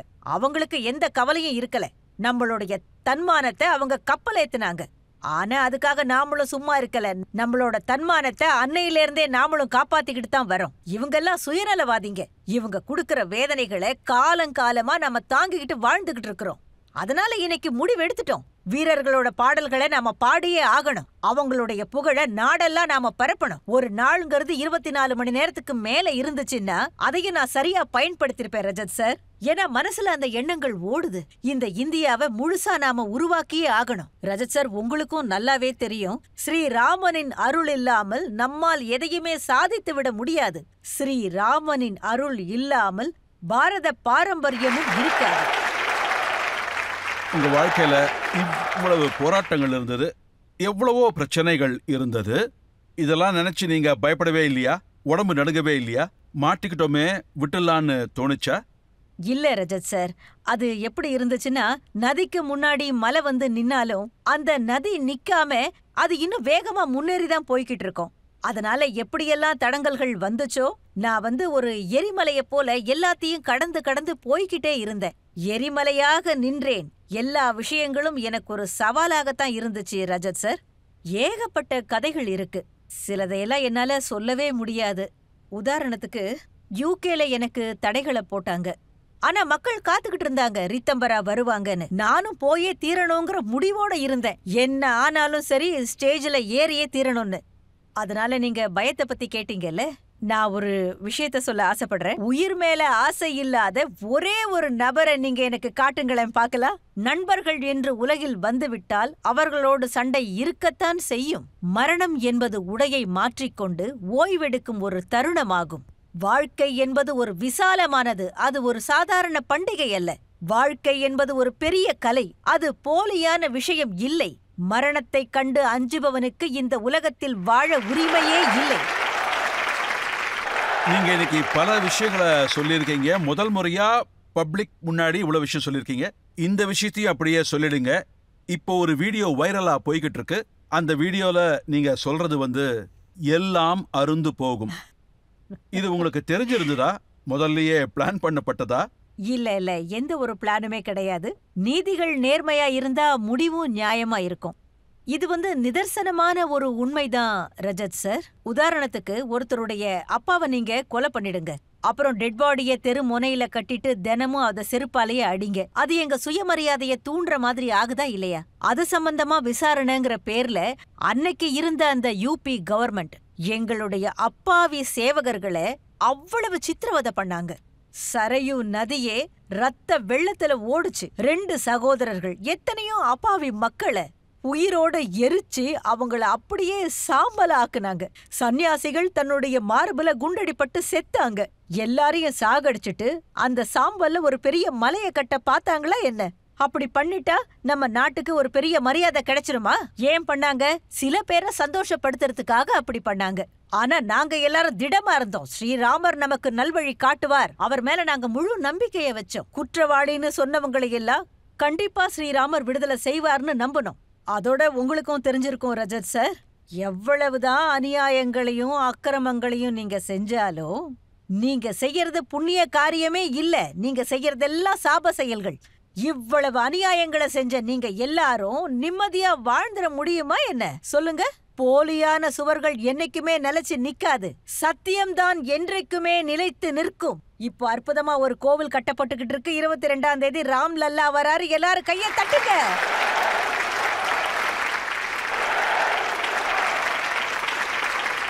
ஒரு சின்ன பிரேக் எடுத்துக்கலாம். பிரேக்குக்கு அப்புறம் ஆப்கி அதாலத்தில் சாத்வி ரிதாம்பரா கிட்ட நாம கேள்விகளை கேட்கலாம். பத்ருதி அஜ்மல் அசாமோட பெரிய லீடர். அவரு முஸ்லிம்ஸ் கிட்ட சொல்லி இருக்காரு, இந்த 2-3 நாட்கள் அயோத்தியில ஃபங்க்ஷன் நடக்கும்போது யாரும் ட்ரெயின்ல போகாதீங்கன்னு. ஏன்னா உங்களுக்கு ஆபத்து ஏற்படலாம். பிஜேபி காரங்க முஸ்லிம்ஸ்க்கு எதிராக இருக்காங்க. அவர் ஹிந்துவோ முஸ்லிமோ யார் இந்த நாட்டை நேசிக்கவில்லையோ அவருக்கு இந்த நாட்டில் வாழ்வதற்கு அதிகாரம்தான் எதற்கும்.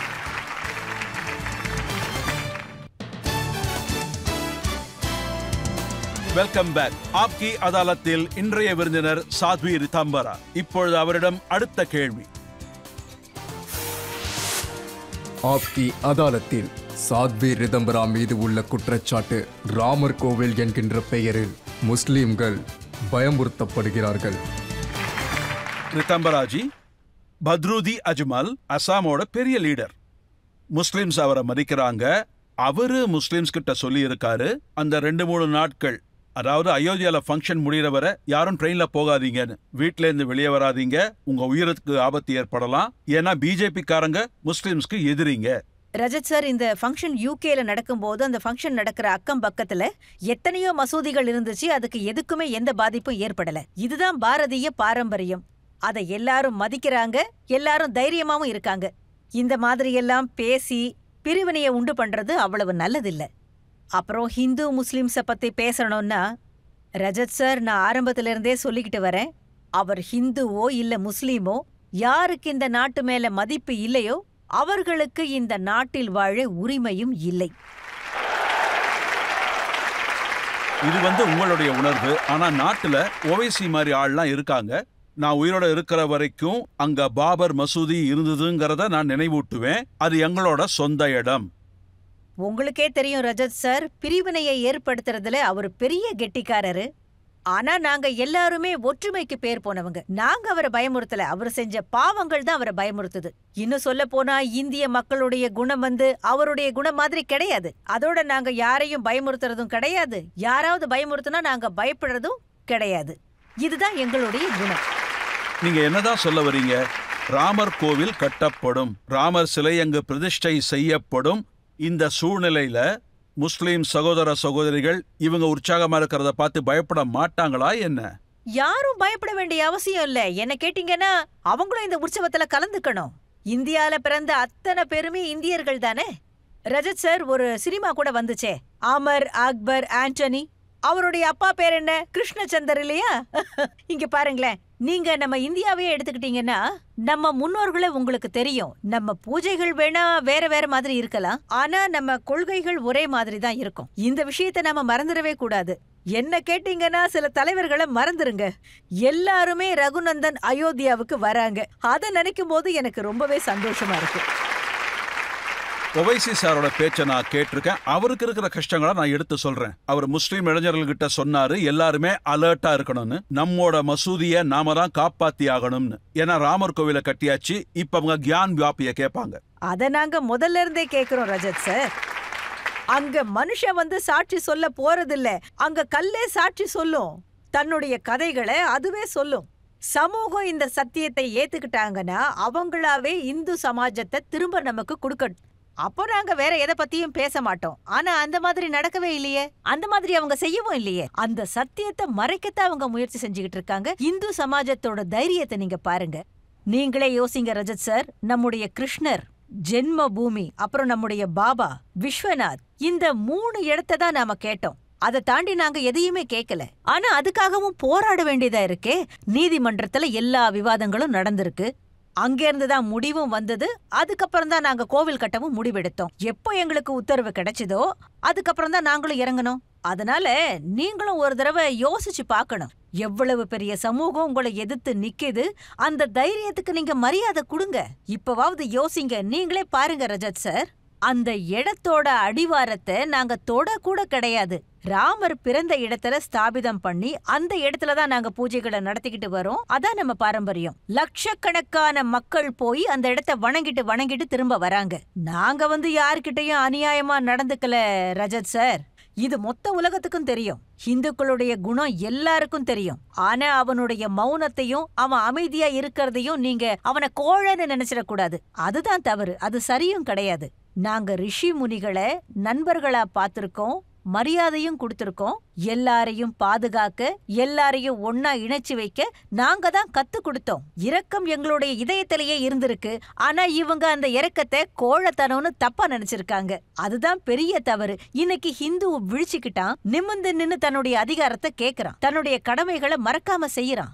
நாங்க இந்தியாவில அமைதியை விரும்புறோம். இந்த அமைதி எப்ப கிடைக்கும்? நீங்க எங்களோட அதிகாரத்தை கொச்சப்படுத்த கூடாது. நாங்க பெருசா எதுவுமே கேட்கலையே ரஜத் சார்.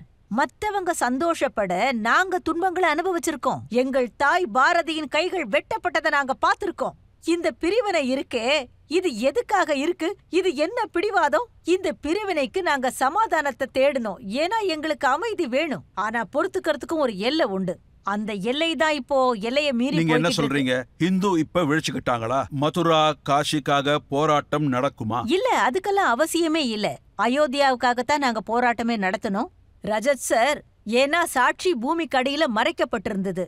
ஆனா காசி விஸ்வநாத்ல இருக்கிற நந்தி மேல தலைய காட்டிக்கிட்டே இருக்கு. நீங்க என்ன வேணாலும் காரிடோரை கட்டிக்கோங்க, ஆனா போலே பாபா அங்கதான் இருக்கிறாரு. அதனால அங்க சாட்சி கண்ணுக்கே தெரியுது. அப்ப குருஜி சரியா தான் சொல்றாரு. ரிதம்பரா இப்ப அமைதியா இருக்காங்க. உங்க காதுல விழுந்துருச்சா? நீங்க எப்போ இத கேட்டீங்க? அவரு சொன்னதை நான் கேட்டிருக்கேன். அது எங்களுடைய லட்சியத்தை நாங்க அடைஞ்சிட்டோம்னா 24 மணி நேரமும் பொங்க வேண்டிய அவசியம் இல்ல. யாராவது சவால் விட்டாதான் நாங்க பயந்தாங்கோலி இல்லன்னு நிரூபிக்க வேண்டியிருக்கோம். நாங்க எங்க அதிகாரத்துக்கான போராட்டத்தை தான் இங்க நடத்தணும். நான் உங்ககிட்ட சொன்ன மாதிரிதான், நாங்க கோபுரம் கட்டப்படலன்னு மக்கள் சொன்னாங்க. நாங்க சொன்னோம் 500 வருஷமா ரிஷிமுனிகள் தவம் இருந்திருக்காங்க. அவங்க இருந்த தவமே ஒரு கோபுரம்தான். அதோட அவங்களுடைய தைரியம், அதுதான் கலசம். அதனுடைய கர்ப்ப கிரகம்தான் அவங்களுடைய கடுமையான உழைப்ப காட்டுது. இது எல்லாத்தையும் தாண்டிதான் நாங்க வந்திருக்கிறோம். குரு சொன்னாரு, உன்னுடைய கடமையை நீ கரெக்டா செய்யினாரு. அதைத்தான் நான் இப்ப வரைக்கும் செஞ்சுக்கிட்டு வரேன். ஒரு சில பேர் கேள்விகளை கேட்கலாம். கொஞ்ச நேரத்துக்கு முன்னாடி தான் நீங்க சொன்னீங்க ஒவ்வொரு ஹிந்துவும் 4 குழந்தைங்களை பெத்துக்கணும்னு சொன்னீங்க. இந்த மாதிரி சொல்றது சரியா என்ன? சரியாதான் சொன்னேன். எது வரைக்கும் சமுதாயத்துல சில விஷயங்களை சீர் செய்யப்படலையோ, அதாவது ஜனத்தொகை குறைஞ்சுகிட்டே போச்சுன்னா நம்ம நாட்டுடைய நிலைமை என்ன ஆகும்? அதோட இந்தியர்கள் 35 வயசுக்கு முன்னாடி கல்யாணம் பண்ணிக்கிறது இல்ல. அப்புறம் எந்த வயசுலதான் இவங்களுக்கு குழந்தைகள் பிறக்கும்? அப்புறம் நம்ம பாரம்பரியத்தை யார் காப்பாத்துவாங்க? நான் சொன்னதுல பாதியதான் நீங்க சொல்லிருக்கீங்க. நான் முதல்ல சொன்னது பாப்புலேஷனுக்குன்னு சட்டத்தை கொண்டு வாங்க. அப்படி கொண்டு வரலன்னா இந்தியர்களும் 4 குழந்தைகளை பெத்துக்குவாங்க. இங்க பாருங்க, இப்ப நீங்க சொன்ன இந்த விஷயம் வேற மாதிரி போகுது. அதாவது முஸ்லிம்ஸ் அதிகமா குழந்தை பெத்துக்கிறாங்கிறதுனால இந்துவும் அதிகமா பெத்துக்கணுமா? கண்டிப்பாங்க. இந்துக்களோட பாப்புலேஷனும் அதிகமானா என்ன ஆகும்? காஷ்மீர்ல இந்துக்கள் அவமானப்படுத்தப்பட்டு விரட்டப்பட்டாங்க. சொந்த வீட்டை இழந்துட்டு வந்தாங்க. வியாபாரங்களை எல்லாம் விட்டுட்டு ஓடி வந்தாங்க. இன்னைக்கும் இந்தியாவுல பல இடங்கள்ல அவங்க வாழ்ந்துகிட்டு இருக்காங்க. எங்கெங்கயோ விருப்பப்படாமலே அவங்க வாழ்ந்துகிட்டு இருக்காங்க. எங்க போய் அவங்க தங்குனாங்களோ அங்கேயும் விரோதிகள் அவங்கள குத்தி எடுத்தாங்க. இதுக்கெல்லாம் என்ன காரணம்? பாப்புலேஷன் தானே காரணம். அதனால இந்த சத்தியத்தை மறைக்க முடியாது. இன்னொரு விஷயம் என்னன்னா, நம்மளுடைய பாரம்பரியம் வளரணும்னா நம்ம குழந்தைகளை தாராளமா பெத்துக்கலாம். எனக்கு ஒண்ணு சொல்லுங்க ரஜத் சார், இல்லனா இந்த நாட்டுக்குள்ள சட்டங்கள் ஒரே மாதிரியா இயங்கணும். பாப்புலேஷனை கண்ட்ரோல் பண்ண பாருங்க. இல்லனா நான் இப்ப என்ன சொன்னனோ அது நடந்தாகணும். இப்ப நீங்க என்ன நினைக்கிறீங்க? மோடி மேனிஃபெஸ்டோல சொன்ன மாதிரியே கோவில கட்டிட்டாரு. 370 நீக்கிட்டாரு. இப்ப அடுத்த நம்பர். கண்டிப்பா நானும் அதைத்தான் எதிர்பார்க்கிறேன். நான் விரும்புறதும் இதுதான். நம்ம நாட்டுல கோவில்களுக்கு விடுதலை கொடுங்க, நாட்டுக்குள்ள பாரம்பரியத்தை அழிக்காம அதை காப்பாத்திக்கிட்டு வாங்க. இந்த நாட்டுல வாழறவங்க யாரும் எந்த மதத்தை பார்த்தும் பயப்படக்கூடாது. ஜாதி மதத்துக்குள்ள எந்த வேறுபாடும் வரக்கூடாது. எல்லாரும் எல்லாருக்கூடையும் ஒரே மாதிரி நடந்துக்கணும். நியாயமும் சட்டமும் ஒரே மாதிரி இருக்கணும். இப்ப முடியலன்னா 2024ல மறுபடியும் நாங்க தான் உங்களை பிஎம்மா உட்கார வைக்க போறோம். இப்ப முடிக்காத வேலைகளை அப்ப நீங்க முடிச்சு கொடுங்க. இப்போ ஒரு சின்ன பிரேக். இதுக்கப்புறம் ஆப்கி அதாலத்தில் ரிதம்பரா கிட்ட கேள்விகள் கேட்கப்படும். बैठा क्यों है कुछ कर्म कर, बैठा क्यों है कुछ कर्म कर, तेरा काम बोलेगा कण कण भी जय जय जय श्री राम. Welcome back. ஆப்கி அதாலத்தில் இன்று விசாரணை நடக்கிறது, கேள்விகள் கேட்கப்படுகிறது சாத்வி ரிதம்பரா கிட்ட. ஆப்கி அதாலத்தில் அடுத்த கேள்வி. ஆப்கி அதாலத்தில் சாத்வி ரிதம்பரா மீது உள்ள குற்றச்சாட்டு, இவர் நவீனமாக்குதலை எதிர்க்கிறாரா? இங்க பாருங்க, உங்க பிரசங்கத்தை கேட்கிற மக்கள் என்ன சொல்றாங்கன்னா, நீங்க இந்த மாடர்னைசேஷன், அதாவது இன்டர்நெட், மொபைல், இதெல்லாத்தையும் நீங்க எதிர்க்கிறீங்களா? மொபைல் விஷம், பாய்சன் சொல்றீங்களா? ரஜத் சார், நான் ஒரு மாடர்ன் லேடிங்க. நான் எப்படி நவீனமாக்குதலை எதிர்ப்பேன்னு நினைக்கிறீங்க? ஆனா எல்லாம் அளவுக்கு அதிகமா போகும்போது, அதாவது ஒரு விஷயம் எல்லைய மீறும் போது அது நல்லதா இருக்காது. அதனால இப்ப இருக்கிற ஜெனரேஷனை நான் பாக்குறேன், அவங்களுக்கு எதுவுமே தெரியல.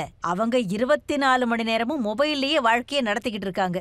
ஒரு இடத்துல ஒரு புது பில்டிங்க கட்டுறாங்கன்னா அங்க போய் பாருங்க, அங்கேயும் இதேதான் நடக்குது. ரிக்ஷாக்காரன் ரிக்ஷாவை ஓட்டுறான், ஆனா மொபைலையே தான் பாத்துக்கிட்டு ஓட்டிக்கிட்டு இருக்கான். மொபைலை எடுத்து அதுல செல்ஃபி எடுக்கும்போது விபத்துக்குள்ளாகி எத்தனை உயிர்களை நாம இழந்திருக்கிறோம். தேவையே இல்லாம நல்ல நல்ல இளைஞர்களை நாம இழந்திருக்கிறோம். அதனால எல்லா விஷயங்களையும் ஒரு கண்ட்ரோல் இருந்தாகணும். ஒரு பொருளை கரெக்டா யூஸ் பண்றதுக்கு நமக்கு தெரியணும். அதே நேரத்துல முன்னேற்றம் எனக்கு ரொம்பவே பிடிக்கும் ரஜத் சார். அதனாலதான் சிறப்பான பாரதத்தை நான் கனவு கண்டேன். ஆனா அதுல தெய்வீகமும் இருந்தாகணும். நீங்க குதிரையில சவாரி பண்ணும்போது குதிரை நம்ம கண்ட்ரோல்ல இருக்கிறது நல்லது. ஆனா அதே குதிரை நம்மள கண்ட்ரோல் பண்ணிட்டா அது மிகப்பெரிய ஆபத்து இல்லையா? அதனால எல்லாத்துலயும் கண்ட்ரோல் இருக்கணும்னு சொன்னது மிகப்பெரிய விஷயம். அதே மாதிரி நீங்க மியாமியில கடற்கரைக்கு போயிருந்தீங்க.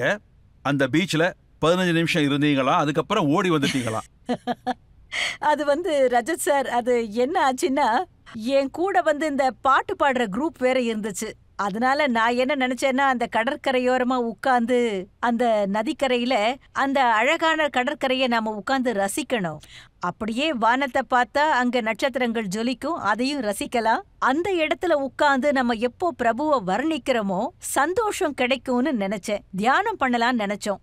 அந்த இடத்துக்கு நாம எப்போ போனோமோ அங்க பாத்தீங்கன்னா கடற்கரையில வெறும் மது பாட்டில்கள். அவ்வளவு கோரமான ஒரு காட்சியை என்னோட வாழ்க்கையில நான் பார்த்ததே கிடையாது. ஸ்ரீராமன் படைச்ச படைப்புகளை இப்படியா நாம அவமானப்படுத்துறது? அப்போதான் என் கூட வந்தவங்க கிட்ட நான் சொன்னேன், நாம தப்பான இடத்துக்கு வந்திருக்கோம். ஆனா நாங்க என்ன பண்ணோம்னா, அங்கேயே நின்னு நம்ம பாரத பூமியை வணங்கிட்டோம். என்னுடைய பாரத மாதாவே, உங்க கடற்கரையோரம் சோமநாதர் இருக்கிறார், ஜெகநாதன் இருக்கிறார், கன்னியாகுமாரி இருக்கிறாள். அப்படியே மலையை பார்த்தால் என்னுடைய கேதார் பாபா இருக்கிறார், கங்கோத்ரி, யமுனோத்ரி. நம்ம பூமியில இயற்கை எண்ணெய் அலங்காரத்தோட நிக்கிறா, அழகா கண்ணுக்கு தெரியறா. அங்க நம்ம கடவுளை பார்க்கலாம். அதுதான் கடவுள். இதுதான் நம்ம பூமியின் மகிமை. ஆனா நம்ம பூமியில இந்த மாதிரி அழக ரசிக்கிறவங்க தான் நம்ம கிட்ட சொல்றாங்க, நாம இந்த ஊர்ல ஐஐடிஸ கட்டியாகணும், கல்லூரிகளை கட்டியாகணும், பள்ளிகளை கட்டியாகணும், கோவில் கட்டுறதுனால என்ன பலன்னு. அது என்னன்னா ரஜத் சார், இந்த ஸ்கூல் இருக்கு இல்லையா, அது சம்பாதிக்க கூடிய வழியை நமக்கு காட்டுது. ஆனா கோவில்ங்கிறது வாழ்வியலை நமக்கு காட்டுது. உயிரோட இருக்கிறதுக்கும் வாழறதுக்கும் வித்தியாசம் இருக்குல்ல. நாம உயிரோட வாழ ஆசைப்படுறோம், அதே நேரத்துல நேர்மையாவும் வாழணும்னு விரும்புறோம். அதோட உங்களுக்கும் நல்லா தெரியும், இது குரு சிஷ்யர்கள் பாரம்பரிய நாடா இருக்குது.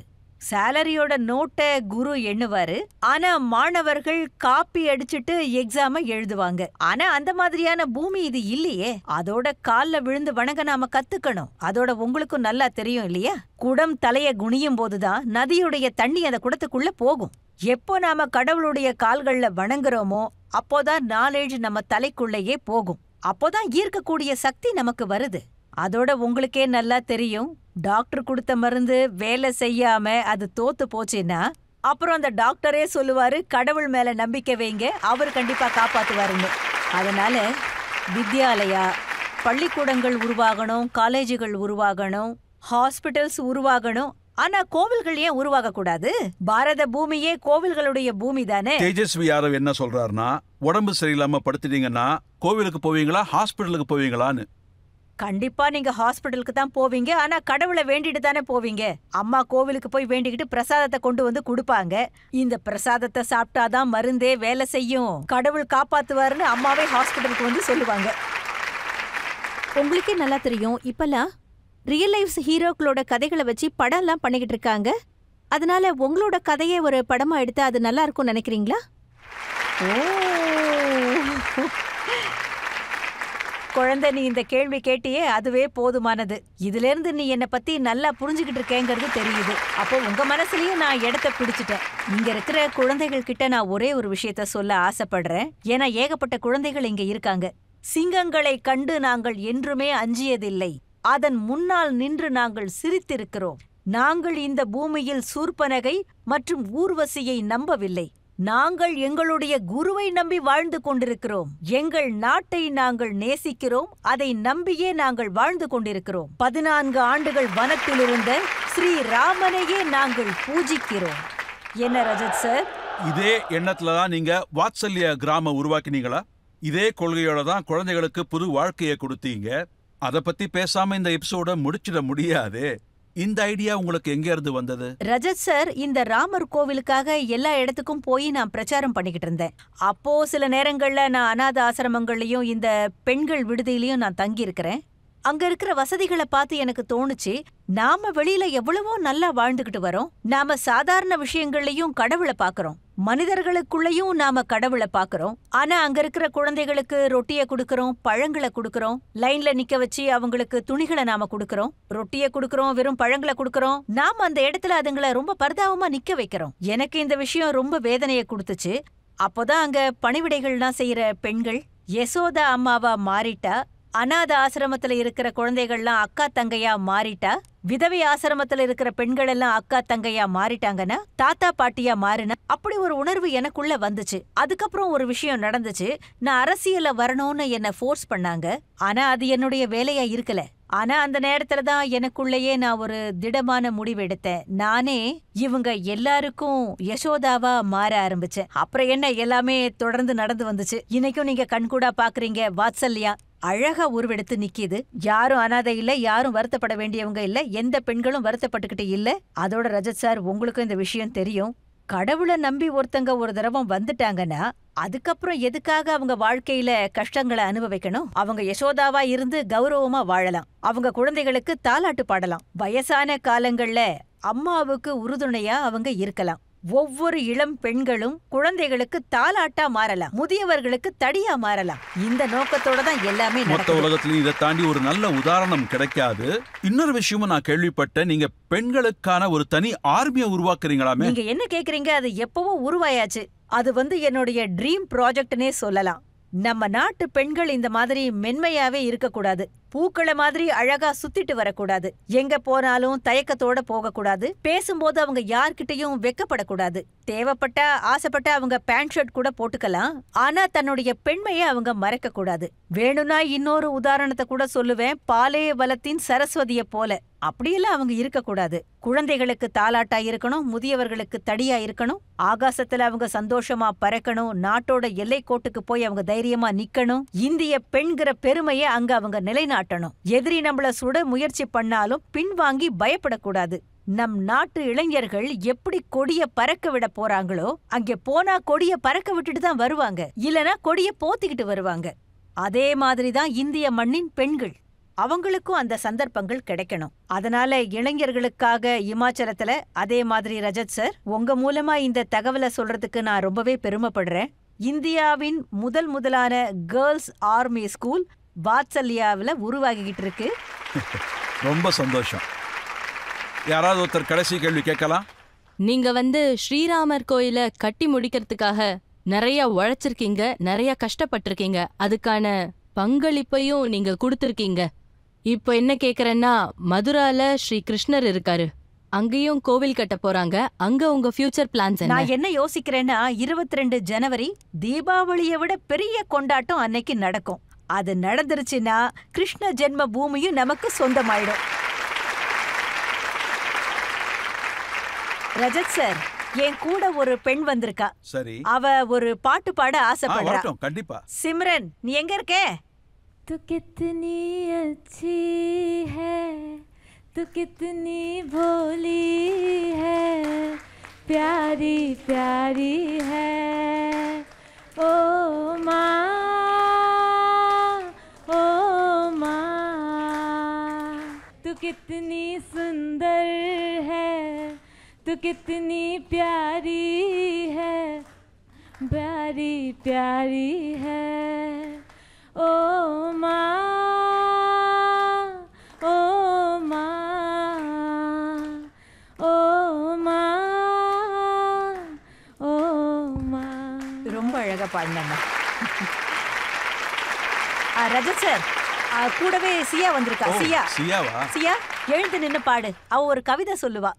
किससे दर वर्ष हर बार आएंगे, मुझे खुशी है इस बात की कि इस वर्ष मेरे श्री राम आएंगे।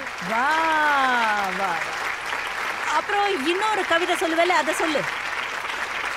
मुट्ठी में कुछ सपने लेकर धड़कन के वो में आशाएं, दिल में है अरमान यही कुछ कर जाए। मैं उस माटी का वृक्ष नहीं जिसको नदियों ने सींचा है, दीदी माँ जी की उंगली थामकर मैंने चलना सीखा है। मैं वात्सल्य में लिखी कविता मुझको संस्कारों ने सींचा है, दीदी माँ जी के आंचल में पलकर मैंने दुनिया को देखा है। तूफानों सा शोर नहीं, कल कल बहता जल हूँ मैं, दीदी माँ जी के संस्कारों का आने वाला कल हूँ मैं। दीदी माँ जी का धाम मिला, पावन परमानंद नाम मिला, और भला क्या आस है मुझको इतना खुशहाल அழகான ஒரு குடும்பம் கிடைத்தது.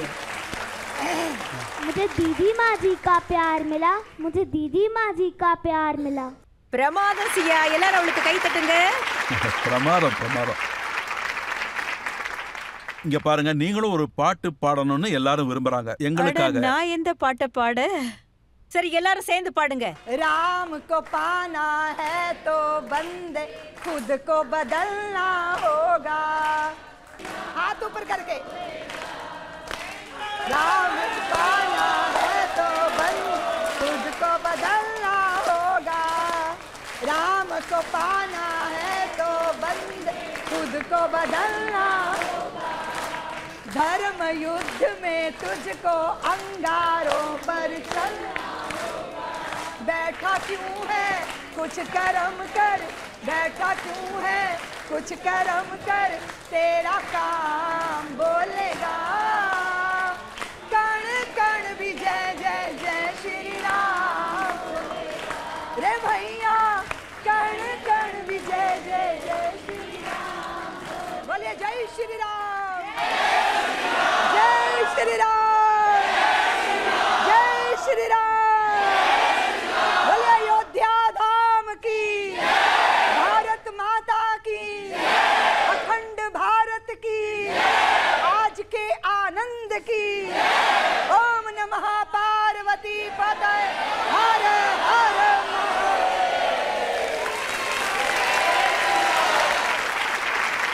நாங்க உங்ககிட்ட பல கேள்விகளை கேட்டோம். நீங்க நிறைய விஷயங்களை எங்க கூட பகிர்ந்துகிட்டீங்க. நாங்களும் நிறைய தெரிஞ்சுக்கிட்டோம். உங்க கடந்த கால போராட்டங்களை பத்தி தெரிஞ்சுக்கிட்டோம். இப்போ ஒரு சின்ன பிரேக். இதுக்கப்புறம் ஆப்கி அதாலத்தில் நாம ஜட்ஜுடைய தீர்ப்பை பார்க்கலாம். சாத்வி ரிதம்பரா ஜி.